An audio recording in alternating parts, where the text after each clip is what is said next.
अस्सलाम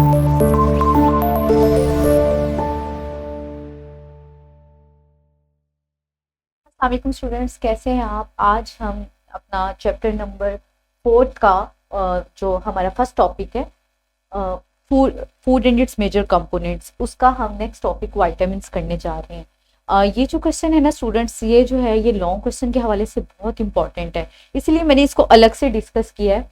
जो हमारे पास फूड के मेजर कंपोनेंट्स थे, वो कंपोनेंट्स जो कि जिंदा रहने के लिए, ग्रोथ के लिए और हेल्थ को मेंटेन रखने के लिए ज़रूरी थे, उसमें हमारे पास पानी था, कार्बोहाइड्रेट्स थे, फैट्स थे और प्रोटीन्स थी।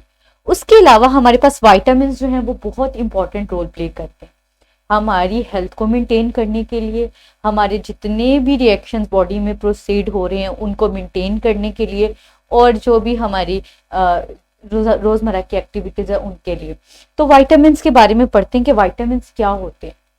वाइटामिन्स ऐसे ऑर्गेनिक सब्सटेंसेस हैं जो बॉडी को बहुत नैरो रेंज में चाहिए। यानी कि हम डेली रूटीन में सुनते तो हैं कि हमें विटामिन चाहिए, इसको बच्चे को विटामिन की डेफिशिएंसी है, ये है, लेकिन जो विटामिन्स हैं उनके मुतल्लिक ये बात बहुत इंपॉर्टेंट है कि वो बहुत नैरो रेंज में चाहिए। नैरो रेंज का मतलब ये है कि अगर उनकी जो अमाउंट है वो ज़्यादा भी हो जाए या कम भी हो जाए तो दोनों ही के जो है नुकसान हैं, और वो जो नुकसान है वो काफ़ी स्वेयर हैं। यानी कि अगर हम विटामिन्स को एक्सेस अमाउंट में यूज़ करें तो भी बहुत सी डिजीजेस हो सकती हैं, हमारी बॉडी की फंक्शनिंग ख़राब हो सकती है। और अगर हम विटामिन्स को कम अमाउंट में ले रहे हैं, यानी कि हमारी डाइट का हिस्सा नहीं है वो, या हम उनको एज अ सप्लीमेंट भी नहीं ले रहे, तो भी हमें बहुत सी बीमारियां हो सकती हैं। तो सबसे पहले हम विटामिन्स के बारे में कहते हैं कि इसको दो ग्रुप्स में जो है वो डिवाइड किया जाता है। एक फैट सॉल्युबल ग्रुप है और एक वाटर सॉल्युबल ग्रुप है। फैट सॉल्युबल ग्रुप का मतलब ये है कि वो विटामिन्स जो फैट में डिसॉल्व होते हैं, यानी कि vitamin A, D, E and के, अगर आप इन चारों को पानी में डिसॉल्व करने की कोशिश करेंगे तो वो नहीं डिसॉल्व होते। वो विटामिन्स जो हैं वो सिर्फ फैट में डिसॉल्व होते हैं। अब जो विटामिन ए, डी एंड ई और के हैं, ये चारों फैट सॉल्युबल है। अब हमने सबसे पहले देखना है कि ये चारों विटामिन्स हमें किन जो सोर्सेज हैं डाइट के, उससे हमें मिलते हैं, और अगर इनकी हमें कमी हो जाए बॉडी में तो उसके क्या नुकसान आते हैं। अगर हम एक हेल्थी लाइफस्टाइल को ऑब्टेन करना चाहते हैं या एक ऐसी लाइफ गुजारना चाहते हैं जिसमें हमें कम से कम डिजीजेस जो हैं वो हों और हमारा इम्यून सिस्टम स्ट्रांग रहे, तो हमें विटामिन्स का ज़रूर ख्याल रखना चाहिए। सबसे पहले बात करते हैं विटामिन ए की। ग्रीन लीफी वेजिटेबल्स जो हैं, विटामिन ए बहुत असेंशियल आपका विटामिन है, और बहुत ही आराम से जो आप रोजमर्रा की चीजें खाते हैं, खासकर जो ग्रीन लीफी वेजिटेबल्स हैं, आपकी पालक है, साग है, और उसके अलावा कैबेजेस हैं, इस तरह की चीजें खा के आप, और इसके अलावा आप फ्रूट्स भी खा सकते हैं। तो इस तरह की चीजों से बड़ी इजीली आपको विटामिन ए मिल जाता है। तो विटामिन ए का जो आपका रिच सोर्स है बेसिकली वेजिटेबल्स है। तो वेजिटेबल्स खाना तो बहुत इजी है, आप रोजमर्रा डाइट में सैलेड खाते हैं, आप वेजिटेबल्स तो खा सकते हैं। तो वो बच्चे जो वेजिटेबल्स नहीं खाते वो विटामिन ए की डेफिशिएंसी का शिकार हो जाते हैं। बच्चों को लगता है कि हमने बस रोटी खा ली है और दालें या चिकन मटन खा लिया, तो ये काफ़ी वेजिटेबल्स बहुत इंपॉर्टेंट रोल प्ले करती हैं। वो विटामिन हमारी बॉडी खुद सिंथेसाइज नहीं करती, यानी कि उन्हें खुद नहीं बना सकती। तो विटामिन ए की जब डेफिशिएंसी होती है तो एक बहुत सीवियर डिजीज हो जाती है। खासकर ना ये कैरेट में भी बहुत होता है विटामिन ए। तो सर्दियों के सीजन में कैरेट जो होती है आप खाएं तो वो आपकी, कहते हैं ना कि कैरेट आंखों के लिए बहुत अच्छी है, कि जिसकी नज़र कमज़ोर हो उसको कहते हैं कि आप ज़्यादा से ज़्यादा कैरेट का जूस पिए, कैरेट यूज़ करें। तो कैरेट में भी विटामिन ए होता है। तो विटामिन ए की जो डेफिशिएंसी है वो आंखों की ही डिजीज कॉज करती है। मेरे बताने का मकसद यहाँ पर ये था कि जो विटामिन ए की डेफिशिएंसी है वो नाइट ब्लाइंडनेस की तरफ लेके जाती है। यहाँ पे मैं मेंशन करती हूँ नाइट ब्लाइंडनेस। ये बड़ी अजीब तरह की एक बीमारी है। इसके अंदर डे में तो हमें नजर आता है, दिन के टाइम तो हम फंक्शनल हैं, लेकिन रात के वक्त इनमें जो हमारा विजन है या तो वो बहुत ब्लर हो जाता है या नजर ही आना बंद हो जाता है, तो उसे कहते हैं नाइट ब्लाइंडनेस। तो वो विटामिन ए की डेफिशिएंसी से होती है। अगर आपकी बॉडी में विटामिन ए की डेफिशिएंसी है तो आंखों की फंक्शनिंग उससे इफेक्ट होती है, तो रात में नाइट ब्लाइंडनेस का शिकार हो जाते हैं, खास करके बच्चे। तो नाइट ब्लाइंडनेस जो है वो एक तरह की ब्लाइंडनेस ही है। आप एक तरह की हैंडीकैप सिचुएशन हो जाती है कि दिन में तो आप प्रॉपर काम कर रहे हैं, जैसे ही रात का टाइम आता है या अंधेरे में आपको नजर आना बंद हो जाता है, आप पार्शली ब्लाइंड या कंप्लीटली ब्लाइंड फील करते हैं अपने आप को। तो इसकी जो डेफिशिएंसी है विटामिन ए की, ये बहुत स्वेयर है। उसके बाद है हमारे पास विटामिन डी। इसका बहुत इजी सोर्स है। अगर आप अपनी बॉडी में विटामिन डी की सिंथेसिस चाहते हैं, धूप में बैठ जाएं। धूप में बैठने से हमारी बॉडी को, अल्लाह ने हमारी स्किन को ये एबिलिटी दी हुई है कि जब हम सनलाइट में हमारी स्किन एक्सपोज होती है तो खुद ब खुद उसमें विटामिन डी की सिंथेसिस स्टार्ट हो जाती है। बहुत इजी तरीका है, यानी कि सनलाइट जो है वो हर बंदा इजीली सनलाइट में बैठ सकता है और विटामिन डी की सिंथेसिस जो है वो उसकी बॉडी में हो सकती है। तो चीपेस्ट सोर्स सन है विटामिन डी की सिंथेसिस का। उसके अलावा एग, योक, बटर, ये सब तरह की चीजें, मक्खन खाते हैं आप, अंडा, और खासकर जो है कोड लिवर ऑयल, मछली के जिगर का तेल, कोड लिवर ऑयल जो है वो कोड फिश होती है, उसके जिगर से खास किस्म का जो है ऑयल एक्सट्रैक्ट किया जाता है। जिन बच्चों को विटामिन डी की सीवियर डेफिशिएंसी होती है तो उन्हें कैप्सूल्स की फॉर्म में वो ऑयल दिया जाता है। और फिश ऑयल भी लोग यूज करते हैं विटामिन डी की डेफिशिएंसी को पूरा करने के लिए, कि क्योंकि अगर विटामिन डी की डेफिशिएंसी हो जाती है बॉडी में, आपकी डाइट में नहीं है प्रॉपर, या आपका बाहर आना जाना काम है, आप सनलाइट में भी नहीं आपका एक्सपोजर ज्यादा, तो विटामिन डी की जो डेफिशिएंसी है वो इतनी स्वेयर है, हड्डियों की आपकी जो है जिसको डेंसिटी बोलते हैं वो लेस डेंस होने लग जाएंगी, यानी कि हड्डियां पोरस होने लग जाएंगी, उनमें पोर्स बनने लग जाएंगे, जो कहते हैं खोखली होने लग जाएंगी। तो दो तरह की आपको विटामिन डी की डेफिशिएंसी से बीमारियां होती हैं, एक तो है रिकेट्स और दूसरी है ऑस्टियोमलेशिया। तो जो रिकेट्स है वो आपको जो बच्चे हैं चाइल्डहुड में उन पे उस टाइम पे होती है, और ऑस्टियोमलेशिया जो है वो ज्यादातर अडल्ट में ऑब्जर्व की गई है। तो रिकेट्स में जो है वो बच्चा या जो भी पेशेंट, उसकी हड्डियां और उसकी बॉडी के साथ कैसी डिफॉर्मेशन होती है, या ऑस्टियोमलेशिया में किस तरह की हड्डियां हो जाती हैं, वो अगर आप देखें तो आपको पता चलेगा कि कितनी स्वेयर जो है उसकी कंडीशंस हैं। ये देखें स्टूडेंट्स, ये जो है ये एक नॉर्मल और एक रिकेट्स वाला जो है बच्चा, उसकी हड्डियों में फर्क है। अब आप देखें कि जो उसकी लेग्स है ना वो थोड़ी टेढ़ी हो गई हैं, जैसे कहते हैं ना बॉर्ड लेग्स।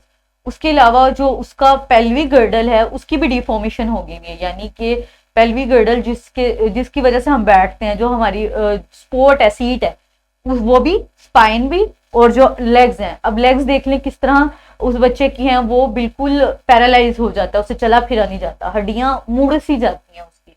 ये एक नॉर्मल और एक जो रिक्स का पेशेंट है उस बच्चे की हड्डियों में फर्क देखें। ये सिर्फ विटामिन डी की डेफिशिएंसी की वजह से है, इतना मेजर फूड कंपोनेंट है आपका विटामिन डी। ये हमारे पास बोन्स हैं, बोन्स का कंपैरिजन किया गया है कि रिकेट्स और जो नॉर्मल बोन है।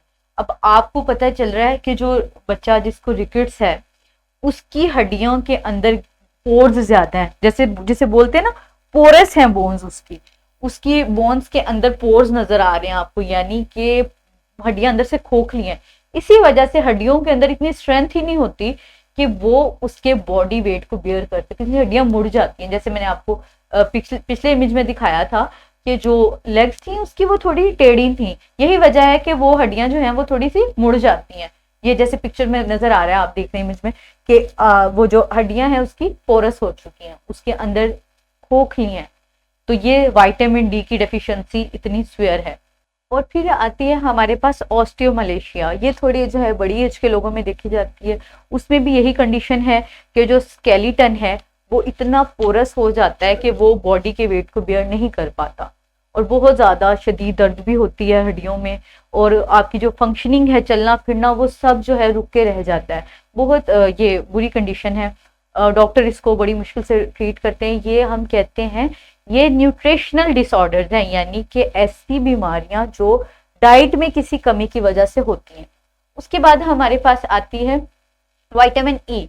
इसका सबसे रिच सोर्स है वीट, यानी कि गंदम। आप बहुत इजीली जो है विटामिन ई जो है ऑब्टेन कर सकते हैं रोटी खा के, गंदम वेजिटेबल्स खा के। यानी कि विटामिन ई की डेफिशिएंसी तो जो है वो आपको होनी नहीं चाहिए। अगर आप प्रॉपर बैलेंस डाइट को देख रहे हैं ना, तो आपको इस तरह की डिजीज होनी नहीं चाहिए जो विटामिन ई की डेफिशिएंसी को लीड करती हो।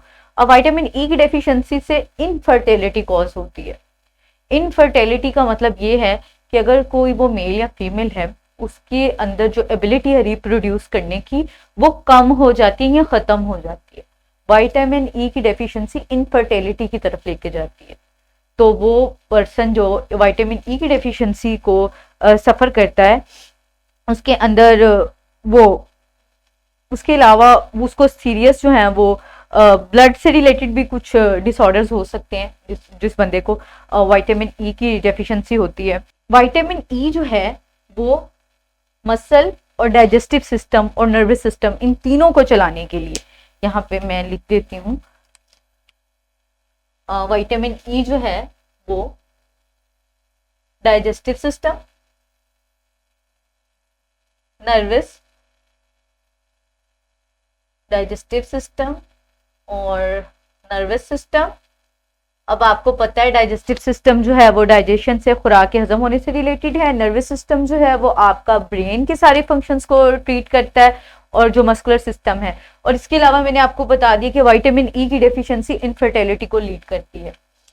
उसके बाद है हमारे पास विटामिन के, ये भी फैट सॉल्युबल ही है और ये हमें मीट और वेजिटेबल से मिलता है। ये ब्लड की क्लॉटिंग में हेल्प करता है। अगर किसी भी पर्सन को विटामिन ए की डेफिशिएंसी है तो उसकी जो ब्लड क्लॉटिंग है वो इफेक्ट हो जाएगी। यानी कि ब्लीडिंग अगर स्टार्ट हो जाती है और एक पर्सन है, वो बच्चा है, बड़ा है, जो भी, उसमें विटामिन के की डेफिशिएंसी है, तो ब्लीडिंग स्टार्ट हो जाएगी, तो वो रुकेगी नहीं, क्योंकि जो ब्लड क्लॉटिंग है वो कम है या ब्लड क्लॉट ही नहीं बना रहा, जम ही नहीं रहा, तो ब्लीडिंग होती जाएगी। बड़ी सीवियर सी कंडीशन होती है ये। बहुत इजीली हम इसको भी ओवरकम कर सकते हैं। उसके बाद हमारे पास वाटर सॉल्युबल हैं। हमारे पास जो वाटर सॉल्युबल हैं उसमें हमारे पास बी और सी है। अब विटामिन बी जो है उसमें बहुत सारी कैटेगरीज जो हैं वो आती हैं, तो हम कहते हैं कि विटामिन बी का एक कॉम्प्लेक्स है, उसमें B1, B6 और B12 आते हैं। तो ये चारों जो है मिलके विटामिन बी का कॉम्प्लेक्स बनाते हैं। तो सबको मैं अलग अलग डिस्कस करती हूँ। और उसके बाद हमारे पास सी है। B1 जो है वो हमें वेजिटेबल और नट्स से, यानी कि आप पिस्ते खाते हैं और बादाम है, इस तरह की कोई भी चीज खाते हैं, वेजिटेबल्स खाते हैं, तो आप इजीली विटामिन B1 को जो है उसको क्योर कर सकते हैं। यानी कि विटामिन B1 का बड़ा रिच सोर्स है। विटामिन B2 जो है वो आप बटर से और एग से ले सकते हैं। उसके अलावा हमारे पास विटामिन B12 है, वो हम मिल्क से, एग से और लिवर से ले सकते हैं। और विटामिन सी जो है वो ग्रेप से और ऑरेंज से ले सकते हैं हम। विटामिन सी के बारे में तो बहुत फेमस है, जो सिट्रस फ्रूट्स होते हैं जिसको जैसे कि किन्नू, माल्टे। और विटामिन सी की डेफिशिएंसी तो जो है वो बड़ी स्वेयर एक डेंटल डिजीज कॉज करती है। यानी डेंटल डिजीज मतलब दांतों से रिलेटेड एक बीमारी कॉज करती है, उसको बोलते हैं स्कर्वी। तो जो स्कर्वी है वो विटामिन सी की डेफिशिएंसी होती है। आप इजीली विटामिन सी जो है वो अपनी डाइट का पार्ट बना सकते हैं। उसमें दांतों से क्या होता है कि ब्लीडिंग होने लग जाती है, और जो दांत हैं वो जो आपके गम्स हैं यानी कि जो मसूड़े हैं उसमें से बहुत ब्लीडिंग होती है, स्वेयर पेन होती है और दांत गिर भी जाते हैं। तो जो स्कर्वी है वो इधर मैं मेंशन कर देती हूँ कि स्कर्वी, इसकी विटामिन सी की डेफिशिएंसी से एक बीमारी होती है, उसको बोलते हैं स्कर्वी। ये देखेंगे एक स्कर्वी का पेशेंट है, उसके जो आईज हैं वो संकन है, यानी कि आईज अंदर की तरफ हैं, पेल येलो कलर हो जाता है। और ये दांतों को देखें, उसके दांत या तो गिर रहे हैं और कमजोर हो जाते हैं, मसूड़ों से मुसलसल ब्लीडिंग होती है। तो ये विटामिन सी की डेफिशिएंसी की वजह से स्कर्वी होती है। कितनी स्वेयर कंडीशन है कि इंसान खाने पीने से भी जाता है, क्योंकि दांतों में और गम्स में मुसलसल पेन और ब्लीडिंग रहती है, तो उसे खाया पिया भी प्रॉपर नहीं जाता। और आइज भी देखिए अंदर की तरफ चली गई हैं। हम छोटी छोटी चीजों को इग्नोर करते हैं और देखिए उसके कैसे इफेक्ट्स जो हैं वो कॉज हो जाते हैं। विटामिन हमने पढ़े थे कि विटामिन बी हैं, उनका कॉम्प्लेक्स है। विटामिन सी से एक बड़ी स्वेयर डिजीज हमने पढ़ ली। विटामिन बी से एक बड़ी स्वेयर डिजीज होती है बेरी बेरी, इसको यहाँ डिस्कस करना बहुत जरूरी है। आपकी बुक में भी मेंशन है beriberi, vitamin beriberi. ये देखें स्टूडेंट्स, ये बेरी बेरी का पेशेंट है उसके देखें जो लोअर खासकर जो लिम्फ है यानी कि टांगे और पैर वगैरह, उसकी मूवमेंट बिल्कुल ही लॉस हो जाती है। पहले तो उसको फीलिंग्स आना बंद हो जाती हैं, उसके अंदर स्वेलिंग हो जाती है, बड़ी ऑकवर्ड सी, आपको पता चल रहा है कि वो उसमें उंगली ऐसे उसको दबा रहे हैं, तो आप देखेंगे डिप्रेशन कॉज हो रहा है, उसके अंदर एक होल सा क्रिएट हो रहा है। उसके बाद देखें बेरी बेरी में क्या होता है कि जो आहिस्ता आहिस्ता फीलिंग्स जाती हैं टांगों से पैरों से, और फिर उनकी मूवमेंट भी लॉस हो जाती है। ये इतना बुरा डिसऑर्डर है, और ये सिर्फ आप विटामिन B1 से की डेफिशिएंसी से होता है। और इसको आप अगर सिंपली वेजिटेबल्स और नट्स प्रॉपर अपनी डाइट में रखते हैं या अपने विटामिन का बैलेंस रखते हैं, तो आप कभी भी ये डिजीजेज जो है वो आपको अटैक नहीं कर सकती। तो बेरी बेरी में भी चलना फिरना मूवमेंट सारी लॉस हो जाती है। और ये जो है ये भी एक बड़ी स्वेयर सी डिजीज है। तो स्टूडेंट्स, हमारा फूड और न्यूट्रिशन का जो ये टॉपिक है वो कंप्लीट होता है। हमने फूड और उसके मेजर कंपोनेंट्स को बहुत अच्छे तरीके से पढ़ा है। ये लॉन्ग क्वेश्चन के हवाले से बहुत इंपॉर्टेंट है, और विटामिन तो खासकर अकेला ही एक लॉन्ग क्वेश्चन आ जाता है। तो ये एक लॉन्ग क्वेश्चन के हवाले से बहुत इंपॉर्टेंट है। इसमें हम देख लेते हैं कि हमारे पास विटामिन जो हैं वो किस तरह काम करते हैं और ये कितने असेंशियल हैं बॉडी के लिए। और मुझे उम्मीद है कि आपको लेक्चर्स की बहुत अच्छी तरह से समझ आई होगी और आप ये लॉन्ग क्वेश्चन के लिए बहुत अच्छा अटेम्प्ट करेंगे। अल्लाह हाफिज़।